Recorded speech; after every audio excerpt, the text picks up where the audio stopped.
In process. Okay, good afternoon and welcome to our special event training today, which is Financial Oversight with Rich Haglund. We are so excited to have him back for an additional training with us this year. This training is geared towards school leadership, but it will also be beneficial if you're a business manager. So we've invited everybody. We're happy to have those who are joining us live today. We are also recording this meeting. So if you have to step off or you've got colleagues that want to catch it later, or those of you that are watching later, welcome as well. And happy to have you here for this training. So we will turn the time over to Rich and I will be monitoring the chat. So if you have any questions that you want to put in there, I can help make sure that Rich gets to those. Or of course, I think he also welcomes if you want to come off mute and ask your question in person as well. So Rich, take it away. Thank you. It's great to be with you all. If you don't mind, we've got a relatively small group, at least at the start. If those of you that are not State Charter School Board staff wouldn't mind just saying your name and your role at your school, it'd be great to know kind of what everybody's doing here to tailor our conversation around there. So my name is Rich Haglund. I live outside of Chicago in Naperville, Illinois, and am an attorney and have had the privilege of working with a lot of different charter public school entities with State Board of Education, with a state charter school authorizer, currently serve as legal counsel to the Missouri Charter School Commission, and I've worked with charter public schools around the country over the last 20 years. I'll go. My name is Allison Flanders, and I am a board member for a charter school in Salt Lake City, the Academy for Math, Engineering, and Science. Thank you. Kent Brown, UTARTS Academy, St. George. Good seeing you again, Rich. My name is Nelson Hafen. Oh, hi, Nelson. I'm on the UTARTS Academy board on the business committee. Great, thank you. Rich, I did want to point out Jen Patterson from Moab is here. She's on camera, but unable to participate verbally due to her job. So she is with that as well. Smriti, do you want to go next? Or somebody else? I'm Jennifer Barton. I'm the business manager at Edith Bowen Laboratory School at Utah State. Great, thanks, Jennifer. Yep. This is Nicole. I'm with Lakeview Academy and I'm the business manager down here. Great. And I'm Russell Shellhouse, the business manager at Odyssey Charter School. Yeah. And I'm Chris Selvey with Freedom Preparatory Academy, business manager. Awesome. Got a few more folks. Olivia or Nate? Can you hear me okay, Rich? Yes, thanks.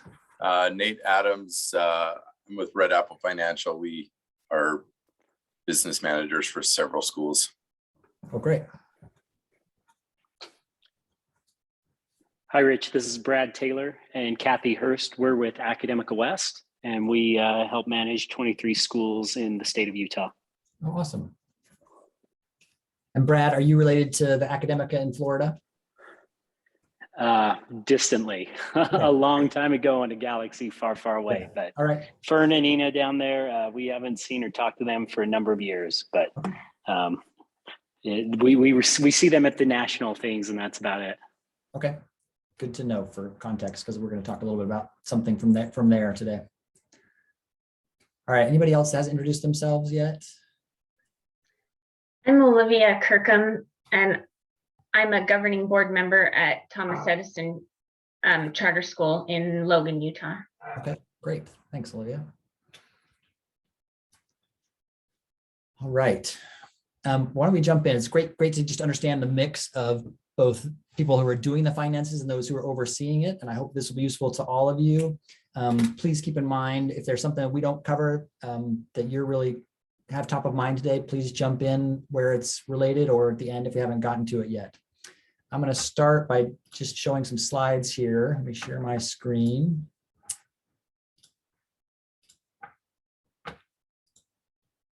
So you saw the title. So one of my, I think, want to talk about I've been working with NACSA over the last year on them. So National Association of Charter School Authorizers, they're looking at revising their core performance framework. And one of the things we've talked about is, what is the academic one most relevant to? What is organizational? And that with financial, that's really probably the quickest way to stop a school is to not manage your finances well, or to not be healthy in that regard. Now, does anybody know the background of this story that I'm highlighting on this slide? And if you do and can share a quick synopsis, I'd love to hear it from you all's perspective. If not, I'm happy to fill in the details.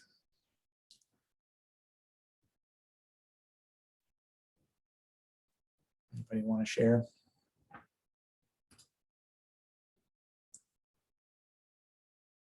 So Seth Andrew founded Democracy Prep, which is a network of charter public schools, started in New York and is now in a couple other states, and they've generally done really well by their students. But last year, it came to light and he was charged, and he just pled guilty last week, I think, or earlier this month, to taking $200,000+ out of an escrow account that had been set aside in the case of school closure. That the authorizer required each charter school to have set aside some money that if that school were to close, that there were funds to make sure closure happened in an orderly fashion. And Mr. Andrew still had access to that account, and told the bank that he was a person who had control and significant management responsibility at the entity, and so therefore could have access to the account. And he took $200,000 out of that account to make his own physical well-being look better so that he could apply for and get a mortgage for an apartment in Manhattan. This came to light through the auditing of the New York State Education Department, who is the charter school authorizer of their schools. And it's a question that we'll talk about a little later, and that's one about access controls and how often those get audited in your organization to make sure that something like this wouldn't happen.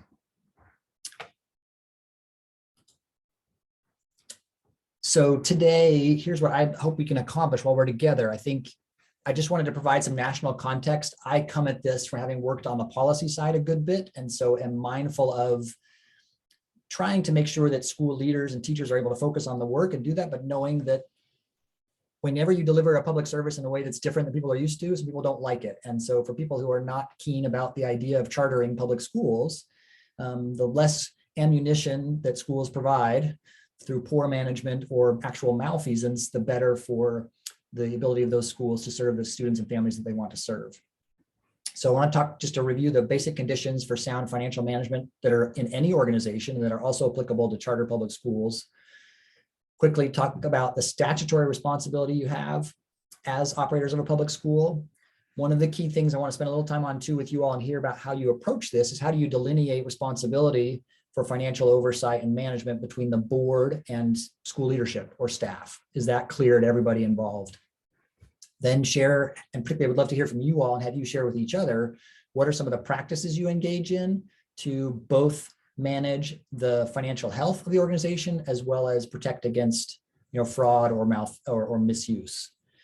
And then would love to hear, if you're willing to share, some lessons you may have learned the hard way and talk about some questions you may have. And then finally, hopefully you'll each leave with at least one next step that you can take to improve things at your school or network of schools or the schools you serve if you're one of the vendors, for example.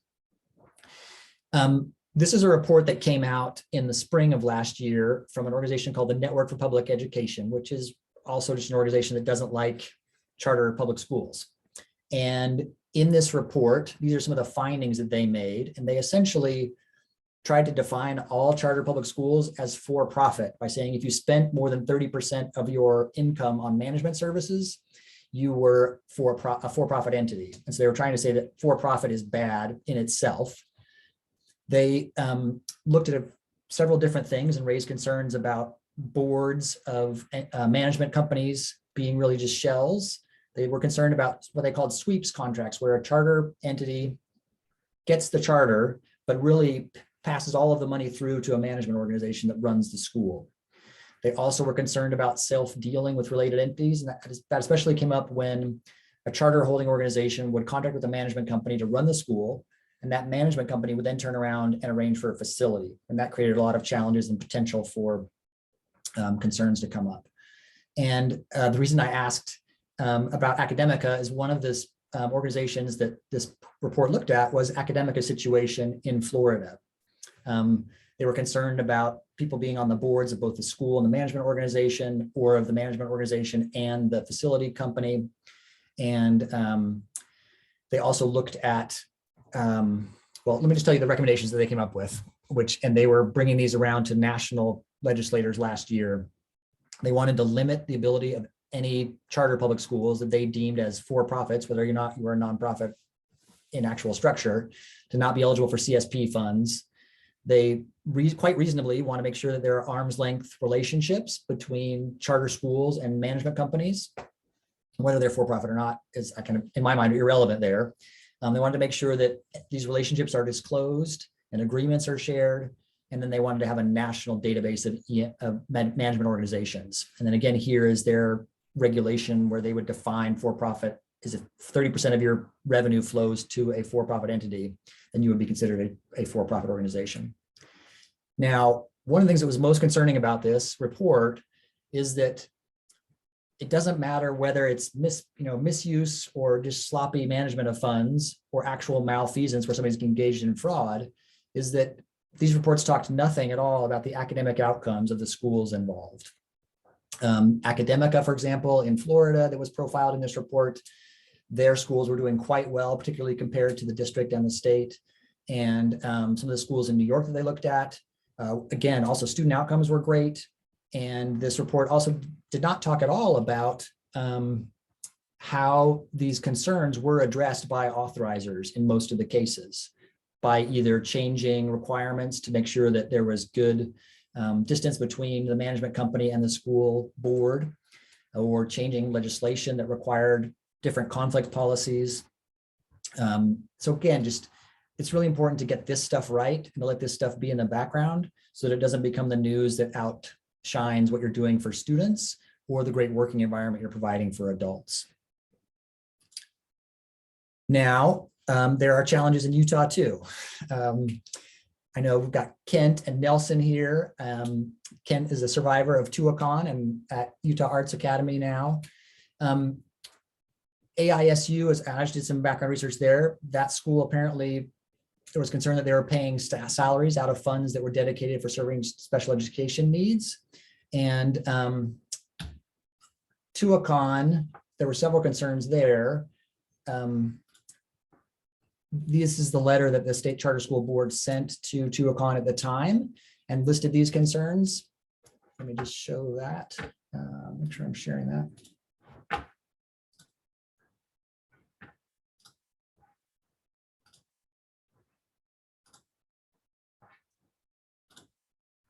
Sorry. They were concerned about the governing structure because the governing boards were essentially the same between the Arts Center and the school. And then they had concerns about funds being used for the center to charge the school rent. There were other concerns that were named there.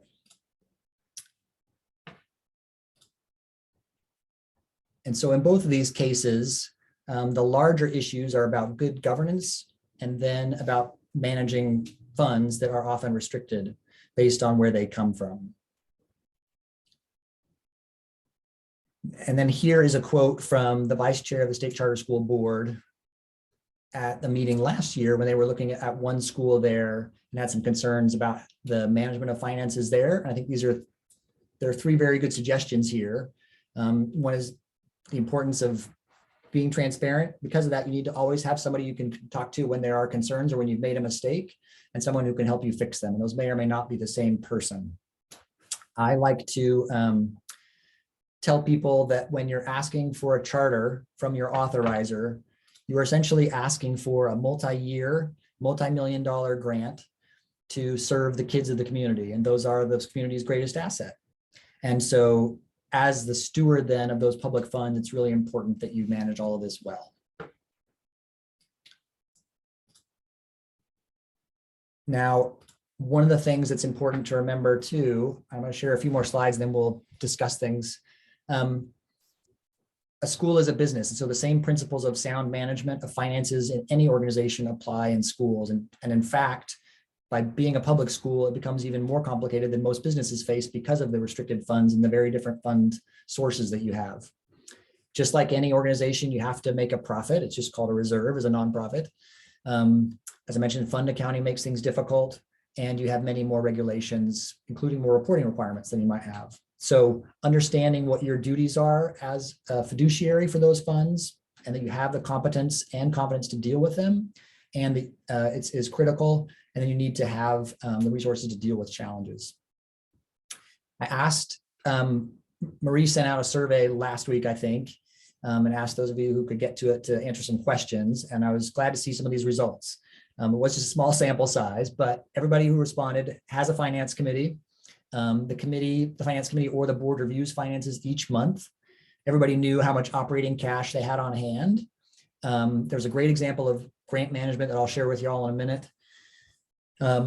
Everybody who responded said they've used the same auditor for 3 to 5 years, and they all completed conflict of interest forms each year. Some things that were raised as concerns, and this was that the question was, if I were to ask your board members and your financial officers at the school about who had what role relative to financial management, would they all have the same answer? And most of them said no, they wouldn't. So there's not a shared understanding of what's the board's role and what is the school staff's role relative to financial oversight and management. Also, the question was, does every board member know how to read financial statements? And I think about that is really important for board members to be able to ask questions. Even if they're what we might perceive as dumb questions, they need to be able to read those enough to ask some questions, and that helps prevent a lot of things from happening. And then I asked, what's keeping you up at night relative to financial management? And these were the top issues that came up. I told them they could list up to 3, and so there's 4 here listed that rose to their top 3 as a group. So grant management, reporting, internal controls generally, and then this idea of a lot of work for a small team. So now I want to ask you, what do you all want to talk about? I've got a bunch of stuff we can talk about, but I'd love to hear what's top of mind for you all as some issues, and then we can address what you bring up first and then other things as we need to. So feel free to either add in the chat or just jump into the conversation and let me know what's most important for you all to get some better understanding around today, or to get some counsel and guidance from your peers that are on the call.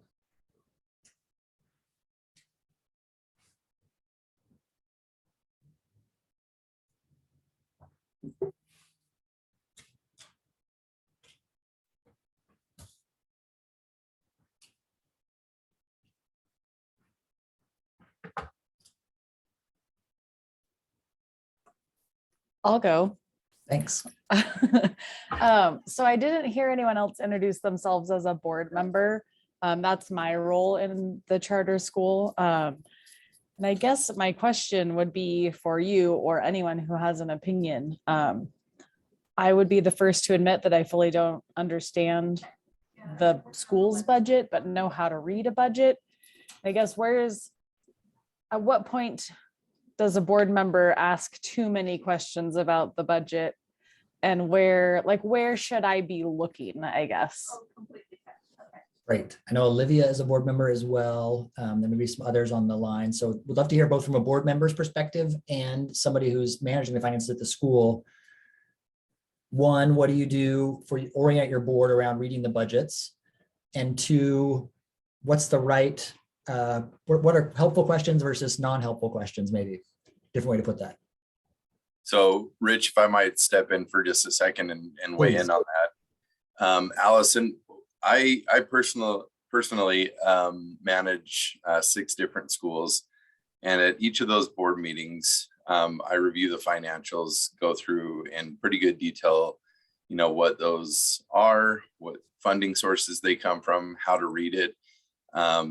Typically every other month or so, and especially if there's new board members, what I will do is just kind of as a side note, mention to the board, hey, if anyone is confused on how to read these financials, or if you have additional questions, like I am more than happy to sit down with individuals or groups, as long as they're not obviously a quorum, but I'm happy to sit down with anyone and go through that.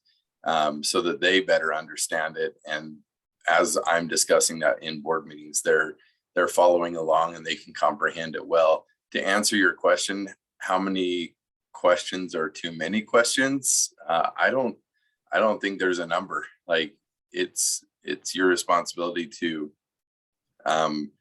know that information, and it should be really your business manager's responsibility to explain that to you and make sure that you understand that. Okay.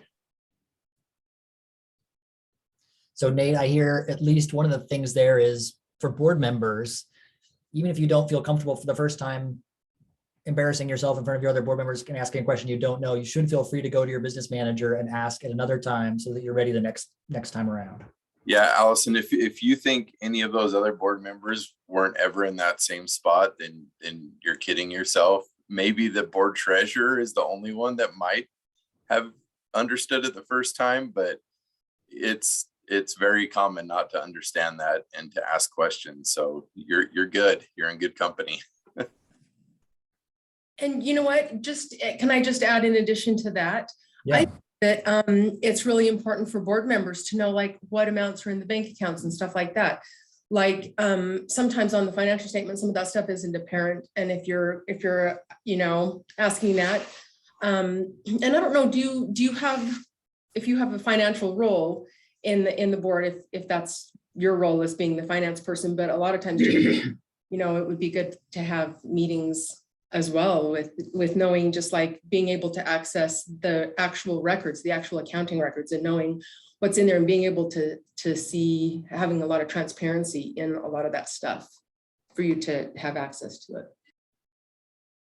I was just going to say, there are no dumb questions, and it's your duty and right to know and ask.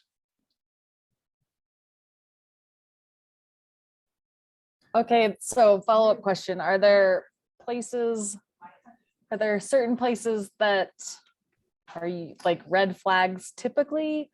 Or is it, if someone's looking to be dishonest, they'll know how to do it, I guess is my question.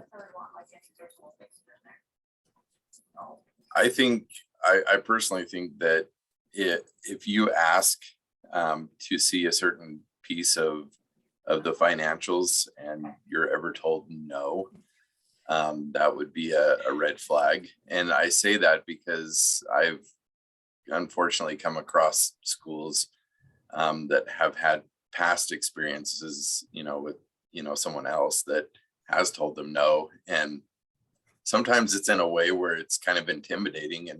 And to your point, to the dumb questions, no, there are no dumb questions, but sometimes, if that red flag does occur, I think that it can make you kind of feel small in that moment and be like, shoot, I probably shouldn't have asked that question. But in reality, it's probably a good question to ask. And just so we're clear, we're not having any problems. I just don't want it to be my fault. I was just going to second what Nate said. I was a board of a former charter, and I was on the business committee, and the business manager was just not giving me the reports, and I asked and asked. And eventually that business manager was let go because she caused a problem. So yeah, total red flag. So they should always be very cooperative to board members. Other thoughts on this while we're here? Hey, Allison, are you guys able to hear me? Yes. Okay, so basically it's really hard to catch the red flags at a board meeting, right? Where you're not seeing the level of detail that you would need to see if you had a good functioning audit committee that actually does their job on an ongoing basis. Where you would really be able to catch those day-to-day red flags would really be at the audit committee review work.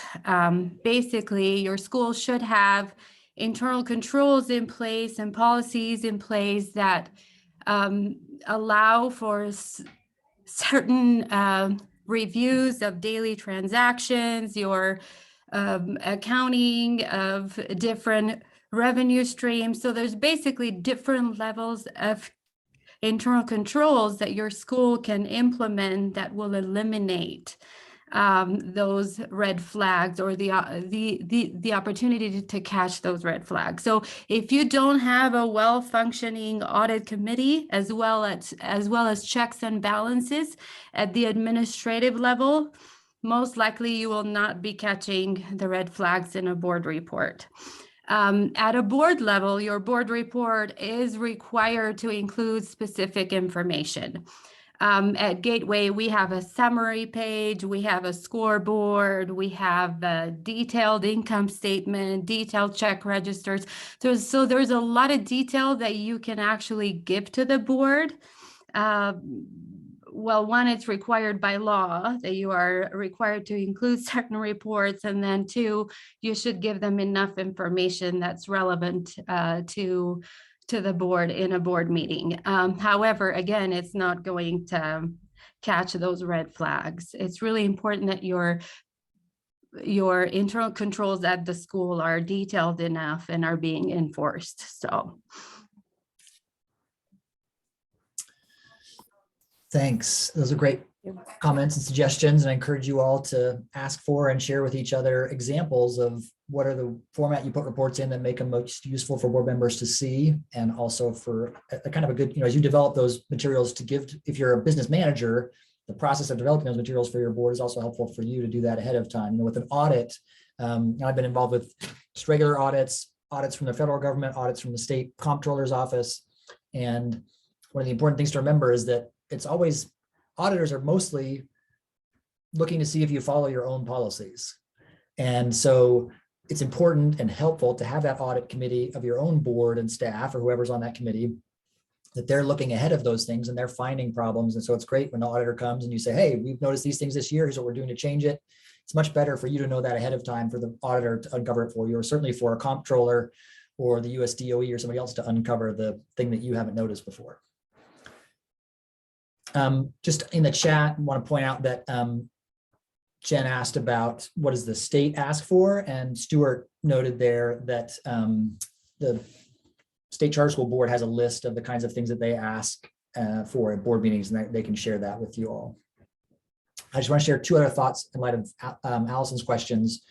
Remember that, and y'all can correct me, I have not looked exactly at the Utah statute recently, but I'm assuming that, like many other states, that every record that you all produce is a public record, and as a matter is available for the public to see if they wanted to request it. And so you should not be getting no to your request. Certainly as a board member, you shouldn't be getting no to your requests for documents.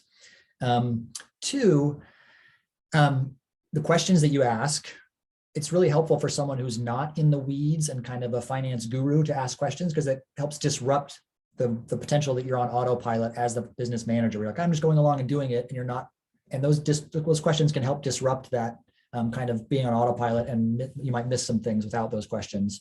And then finally, most charter public schools are relatively young organizations. They've been around 5 years, maybe you've even been around 20 years, but it's not like a forever thing that's been around forever. And anybody who's involved with a relatively new venture, one of the ways to have comfort is to know what is, in the startup business world, you just ask, what's the burn rate? And so you're asking, like, how long can the school run if it doesn't get any new money? And how likely are we to get new money? And questions like that you should want to know as a part of the organization. Okay. Other things that are on your minds that you'd like to ask about before I can go on to pick a topic.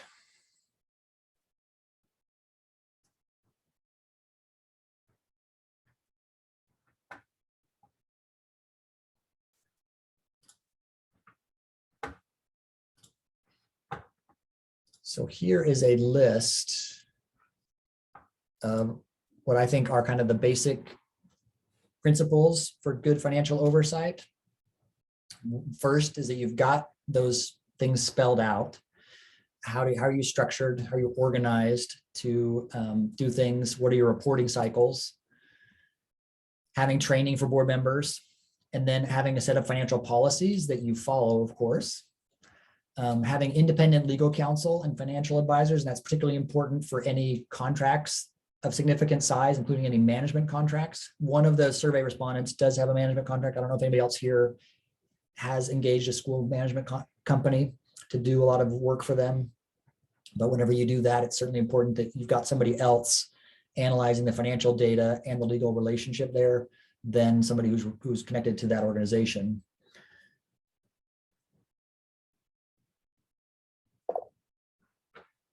I think it might be good to just look at internal controls because that came up. Janata mentioned that, and I think here are some things that are often included in internal controls. You think about the separation of duties.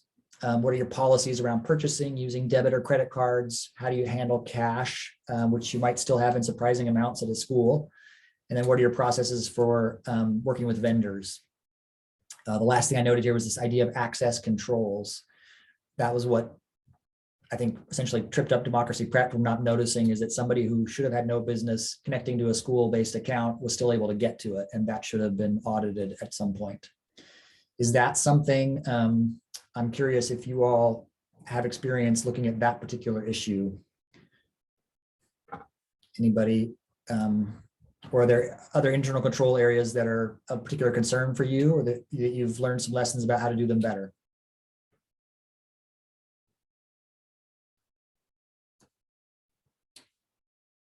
For those of you that are business managers, do you have an example of what your cycle is for auditing access to financial systems? And if so, what is that frequency that you do that?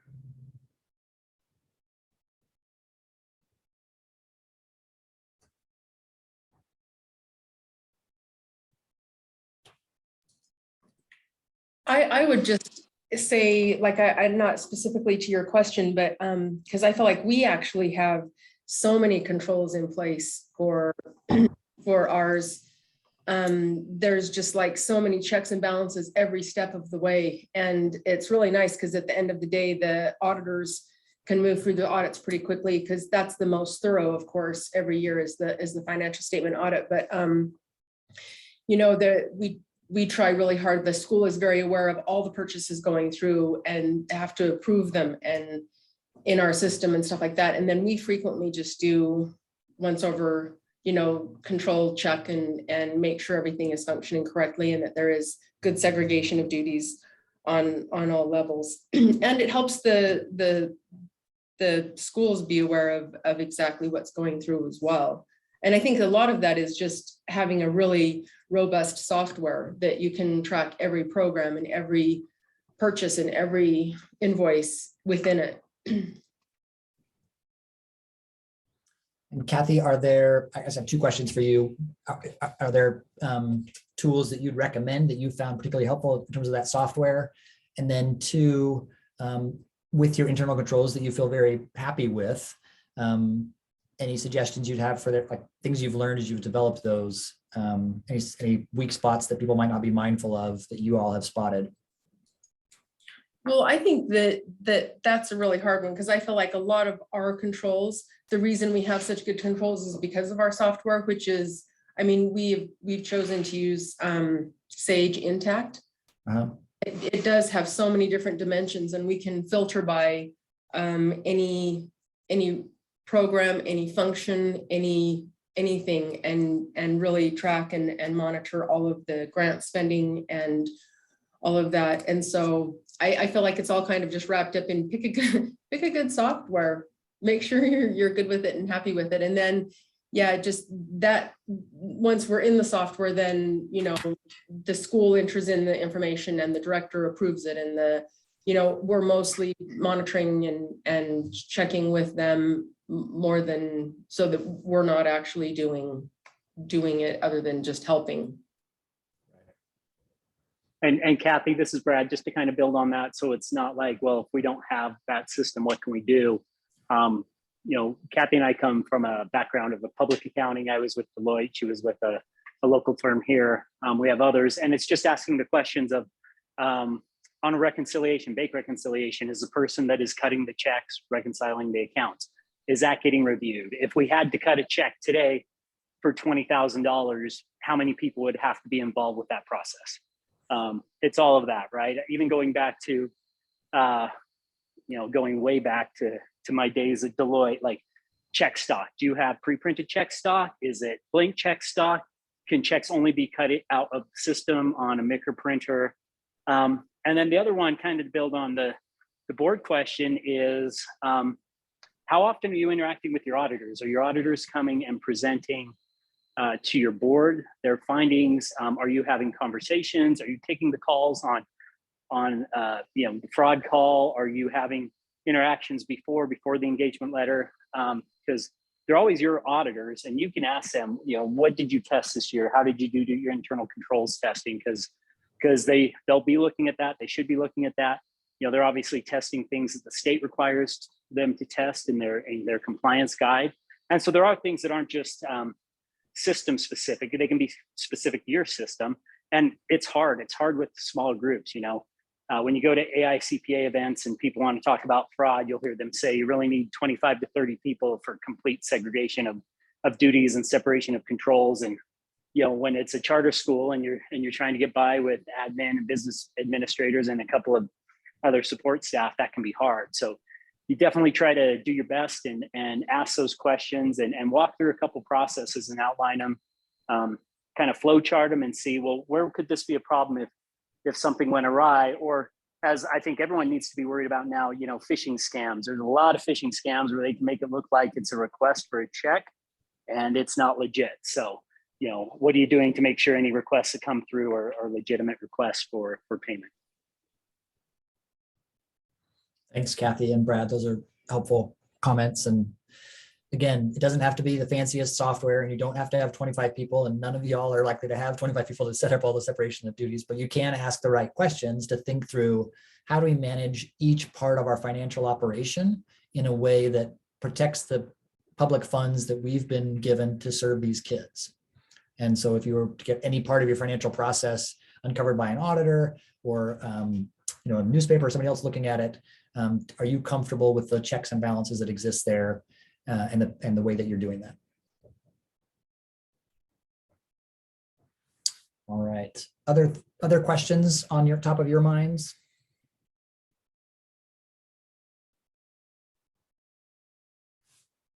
All right. Well, I'll pick another one then. I'm curious if you all have lessons you've learned about conflicts with board members and school leadership. What's your practice there? And are there things that have come up in the Utah charter school world that have been problematic besides some of the one we discussed with Tuacahn? Any of you have concerns? Or how do you make sure you don't have concerns about conflicts especially as you let large contracts?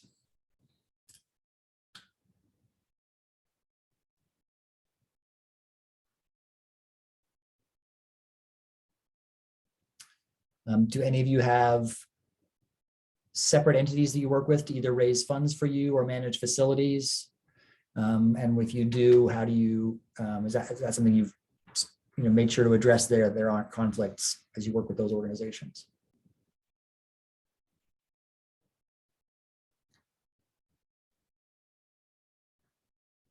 Well, if not, if you haven't had conflicts, that's certainly not to have conflicts is good, but I just encourage you, anytime you're working with an entity and you're spending significant amounts of funds, you want to be making sure there aren't conflicts in the relationships of the individuals involved. One of the things that came up in the survey was fund management. And I wanted to share an example that one of the survey respondents shared. So let me show you my screen again. So this is how they manage grants to make sure that they're managed appropriately. And as you look at this checklist, what is the budget? There are two different people, they have two different roles. You have a budget coordinator and a program manager. For those of you that are business managers, either for your schools or as a vendor for schools, anything missing here, or are there other ways that you've approached making sure that you're spending Title I funds in the right spot, that IDEA funds or special education are going in the right direction, and you're not going to get in trouble for using restricted funds in unrestricted ways?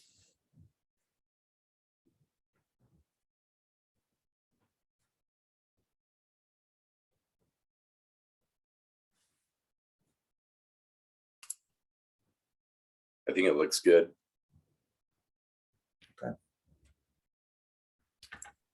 just I would encourage- just, Yeah, go ahead. I would just say that, you know, this is an ongoing, constant conversation that you need to have with your director or your program, you know, managers, just to, I mean, there's with constant changes, right? Especially now with COVID and stuff, you know, you got new employees coming in, old employees, you know, staying or going. It's at least with the schools that I interact with, it's a very fluid thing. So we just gotta always be on top of it and making sure that we've got the, you know, the correct staff or the correct, you know, expenses in each of those programs. So. Yeah, and I don't know if you all already know or through Marie know all the right folks at the State Department of Education, the State Board of Ed, over these different grant, you know, title funds and other grant funds. They are typically very knowledgeable and are happy to help you make the best use of those funds and use those funds in a way that requires the least. It's much easier if you can pay for staff out of a grant or title funds. It's much easier to do that than to be submitting 100 reimbursements for small amounts. So I encourage you to be friends with the subject matter experts on those things and to work to make sure you're using those funds in a way that's both most effective for the students you're serving, but also the simplest for reconciling and doing reimbursement and stuff like that.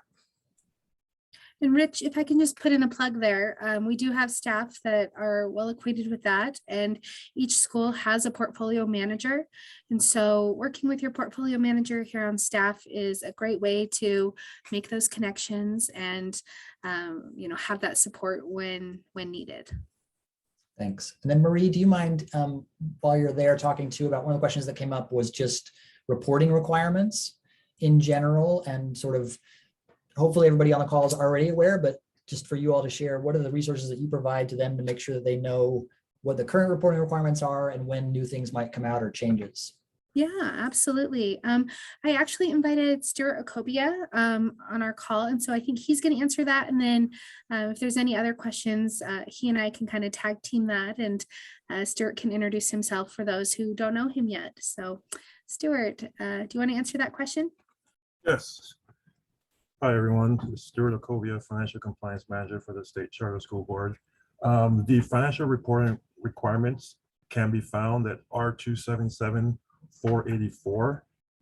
I'll just like to point out that these requirements do change often. That is handled by the Finance Department at USBE. In addition to that, we also update what we call our reporting calendar, and that's on our website. So we create that and update it annually, and we send that to schools before the year starts. So usually in June sometime, we will usually send those out. In addition to that, we also send out reminders 2 weeks before financial reports are due, just to kind of touch base and just to remind schools of anything. And if someone ever has any questions or anything, they can reach out directly to the USB Finance or reach out to me, and we will get to the answers to any question you might have. Thanks. Any questions off the top of y'all's heads for Stuart or Marie at the moment around reporting or managing grant funds?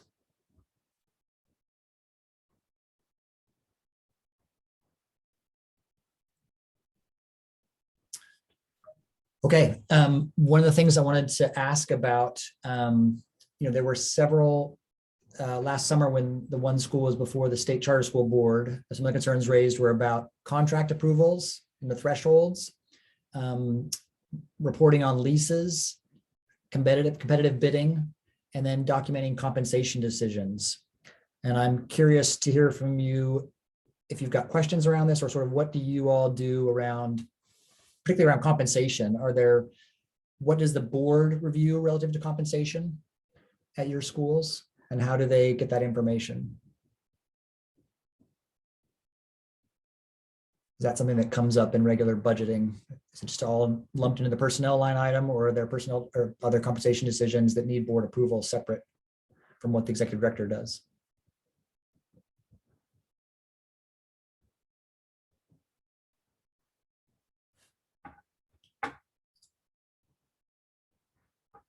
And if not, that's okay. One of the other questions that came up with the survey was with all of the funds that came to schools for part of COVID relief, how will they deal with those audits? And I'm curious, from those of you that are business managers, how are you tracking those funds and making sure that you're prepared for reporting on the use of those funds in the next year or so? I don't know who it was that raised the concern in the survey. If you can answer that specific questions around that. I've included some resources in the slide deck that I'll share with y'all from the Utah State Board of Ed. There's a great article from a CPA firm and some guidance from the National Association of Charter School Authorizers too.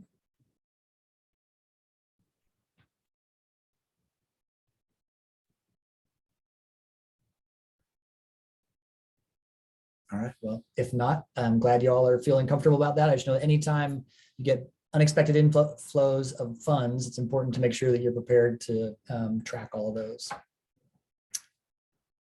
Okay, what other questions do you all have for me or for each other?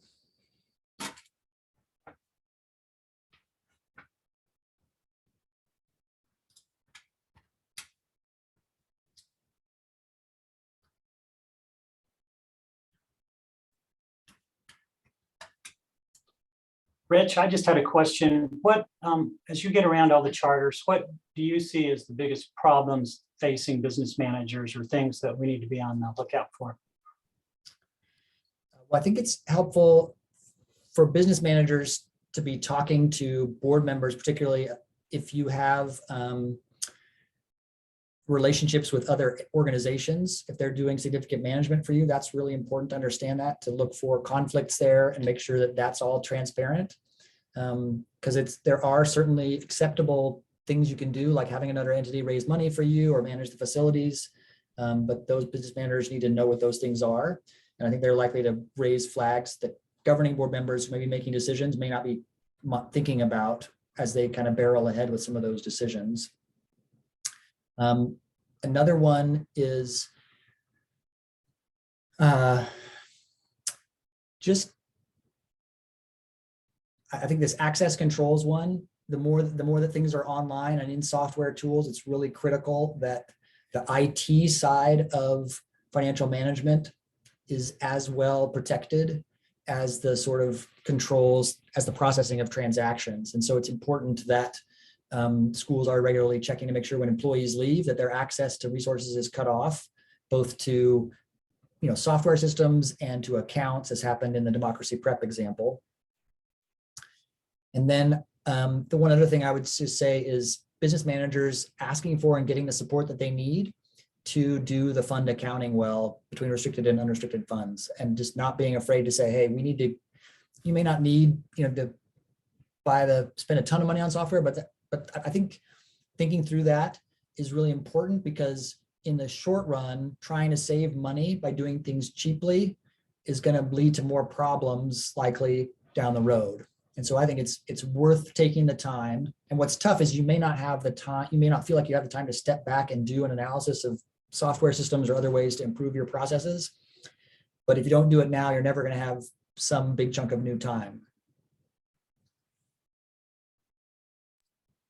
So I would just say anytime you can both improve the systems and take time to make sure that you're auditing them to prevent fraud or misfeasance of people just messing up with stuff. Rich, is there an industry standard, that most people use for charter schools? I mean, the top 2 or 3 systems. We've talked about systems a little bit today. Yeah, I hear about Sage a lot. I see lots of organizations that start with QuickBooks and they outgrow it sooner than they think. And so it's important to go beyond that. So I don't know another one off the top of my head besides Sage. That's the most recent one I've been familiar with. But I will look and add some to the slide so you guys have that.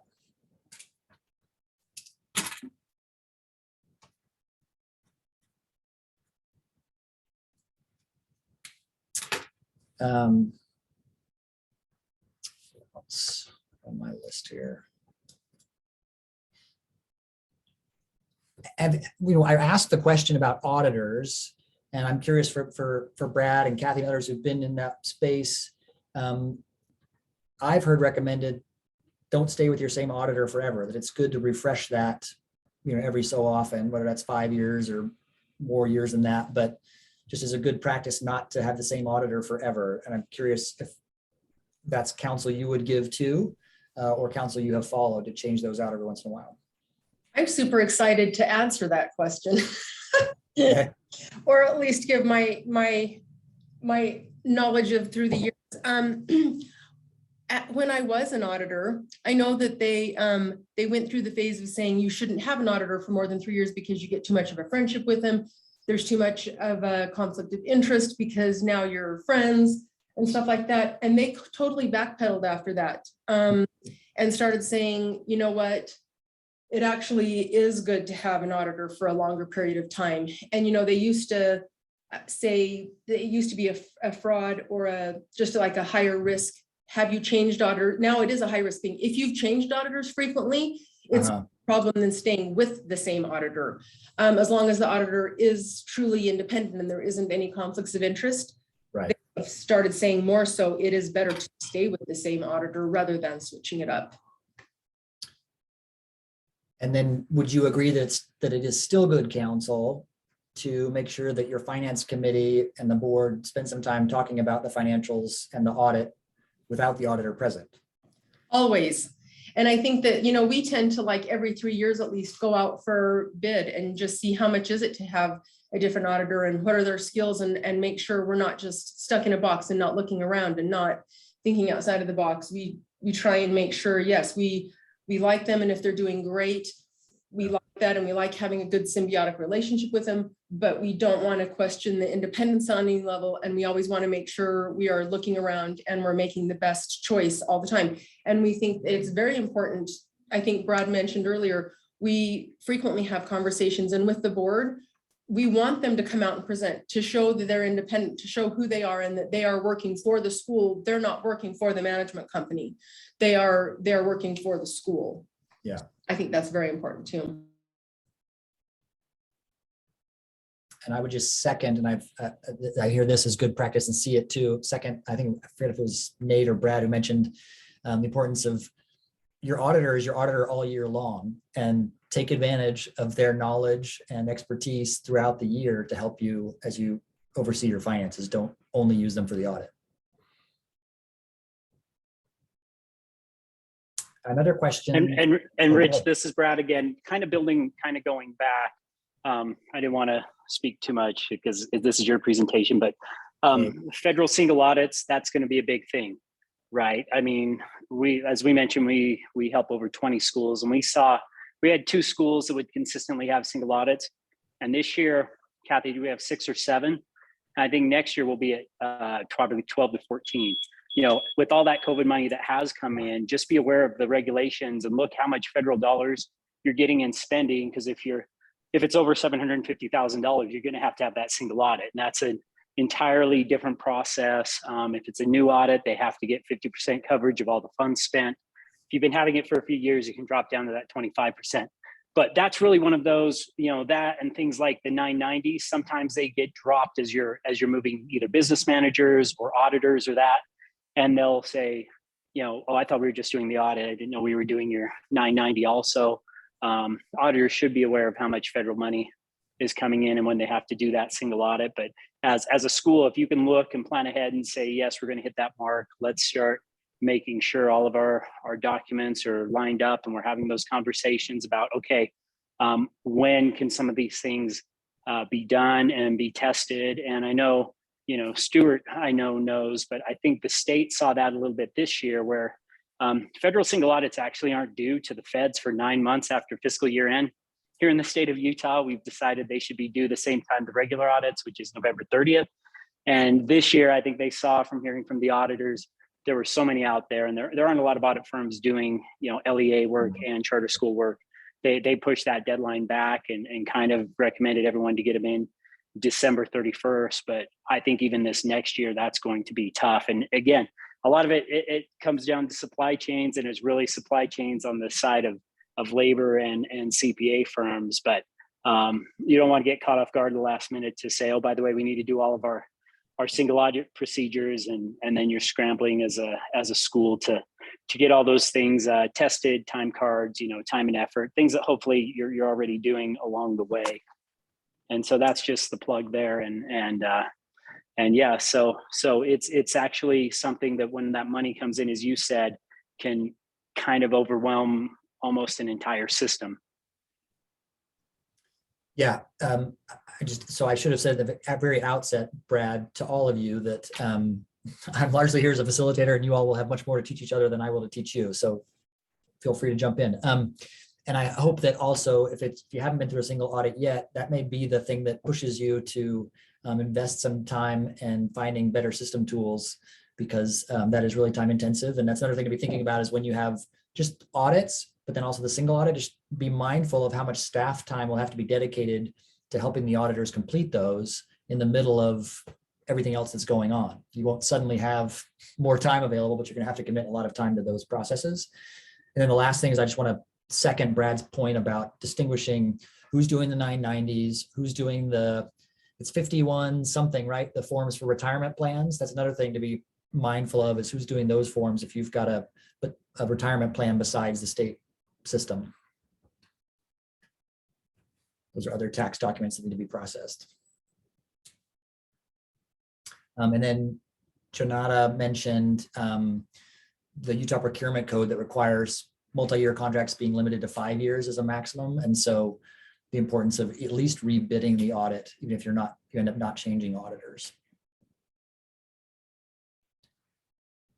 So I wanted to ask a question that came up in the Vanguard School conversation last summer with the State Charter School Board, and that was this idea of having critical friends. Like, who are you comfortable, and you know who to go to when you found a mistake, and do you know who to go to help you fix that mistake? And I'm curious, would love to hear from people on this call if you've been able to identify a person, either because of their certain role, or just is there a person that you've found, you don't have to name them, but just like, who's the kind of person you look to be that critical friend to help you make sure you're on track?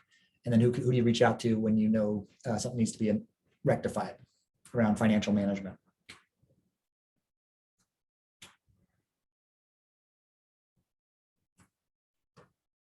Because you may not always feel comfortable making your first call to Marie or Stuart.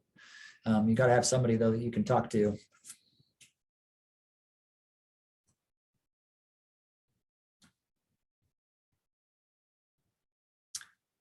Well, if you don't have someone now, I encourage you to think through that and think about who is it that you can call when something comes up to help you think it through and figure out how to improve your practice around financial management or solve a problem that's come up.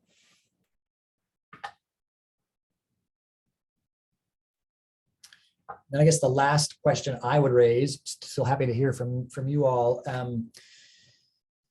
One of the questions that came up is, how do you address when there's a breakdown between the role of the board and the staff around financial management? I mean, we heard an example very early on about somebody who was let go because Nelson wasn't getting their, well, I don't know if that was the direct cause, but Nelson mentioned that, a financial business manager who wasn't providing reports as needed. Are there other experiences you all have had in solving a problem related to somebody just not doing their job around financial management?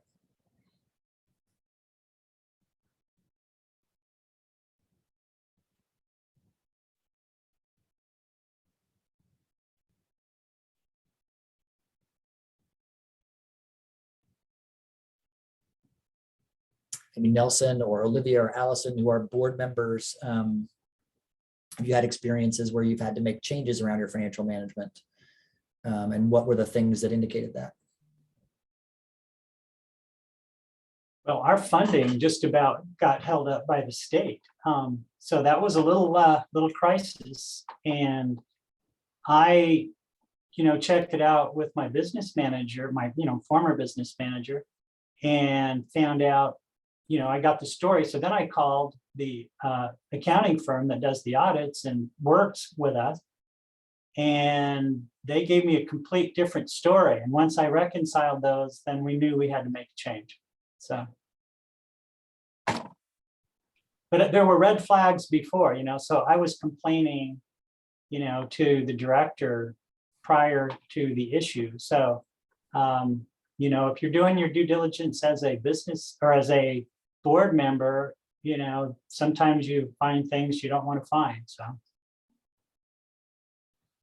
Yeah, so as part of that orientation for board members, they need to know, board members and business managers too, everybody needs to know who do they go to when there's a problem, who do they go to who can make a change happen. And then to remember, just as the same with the law, that in finance, I'm sure there are usually at least two sides to every story. And it's important to try to get those different sides so you can move forward in the best way. And Rich, we hear a lot, you know, out there, whether you go to conferences or anywhere, the word policy, right? And every school has to have reams of documents and policies on their website, which is good. But I think a lot of times schools ignore the procedure side of things. You know, the policies are the what, the procedures are the how.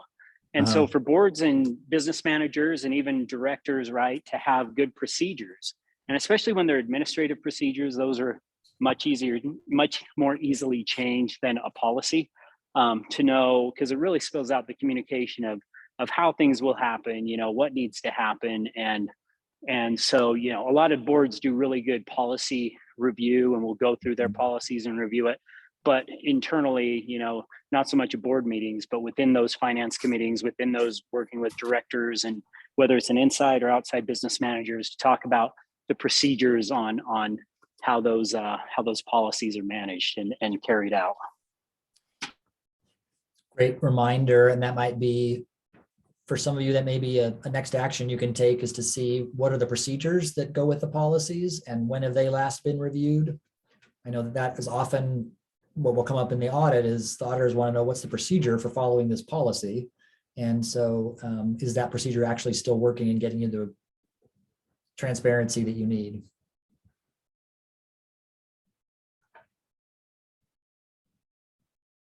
Any other thoughts about or lessons you've learned the hard way?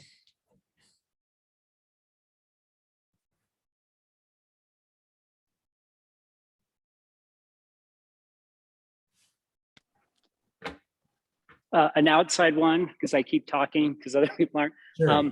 Know your have a good insurance contact, whether that's through the state risk management or if you're using outside, because you kind of need to know what will be covered, what won't be covered, and whatever can happen will happen. We had a school last year, right at the end of the fiscal year, June 28th, got struck by lightning, and the top of the auditorium caught on fire, but it really would have been put out. But, you know, I was amazed at the amount of water damage that occurs when those sprinklers come on. And so, you know, working through that and knowing what will be covered, what won't be covered, how you work through those, you know, you're going to have to, in a case like that, you're going to have to start putting money out to get those repairs done if you're going to open for school on time while you're working through those claims. So I would recommend that you kind of review your insurance policies too, or have someone that can talk to you and your board about, you know, what does it cover? I know one of the big things with Standards & Poor's or Moody's when you're on calls lately, they have a new section about what are your cybersecurity policies? What are you doing there? Do you have cybersecurity insurance? You know, the state's put in, like with the metadata data dictionary on who has access to your student records, things like that. So not only physical assets, but those electronic data assets and insurance is a big thing. And even if you have complaints filed, whether they be special ed complaints or things like that, will your insurance company cover those complaints and to what amount? Rich, there's another question too.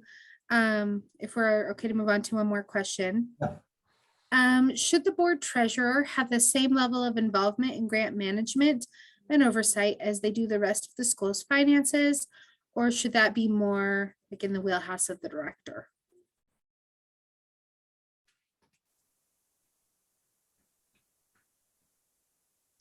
Well, I think that the treasurer should know enough about the nature of the different funds as to be able to ask questions about how those are managed. I don't think they need to know as much detail as the staff, the business manager or the director. But I think the treasurer should certainly understand, because that's so inherent to charter public schools is the fund accounting model, that if the treasurer doesn't understand, I mean, I think every board member should understand to some level, and the treasurer certainly to a little bit more than other board members.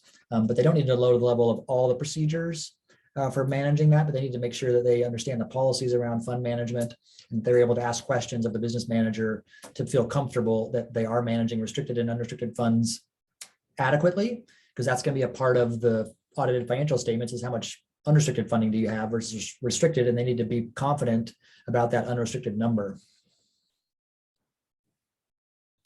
On the insurance question or thing that Brad named, I think that's a place where you may, as schools, want to get together, or maybe that's something for the charter school board to help do. Shopping for insurance is a big daunting thing, and it takes time, and it's not something that people are particularly excited about doing, whether that's for property or for health insurance policies, but that's a huge investment of funds for schools. And if you can get resources that will help you be better shoppers, for insurance, I think that's worth the investment of time. And that's separate from sort of doing the audit of understanding what's covered and not covered. And does the fact that money was lost because somebody didn't have a two-step password, is that under cybersecurity or is that under financial management? All right. Other questions that are on people's minds? Anything else that we didn't cover today?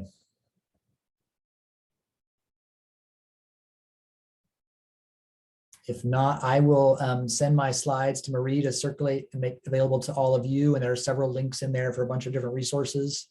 And I appreciate all of you for participating and raising questions and sharing with each other, and encourage you, again, you all are the best resources for each other. And I encourage you to look to each other to improve your own practices so that you can manage your finances well, so that you're able to focus on, and most of the news about you is about the great things you're doing for the kids you're serving in the community.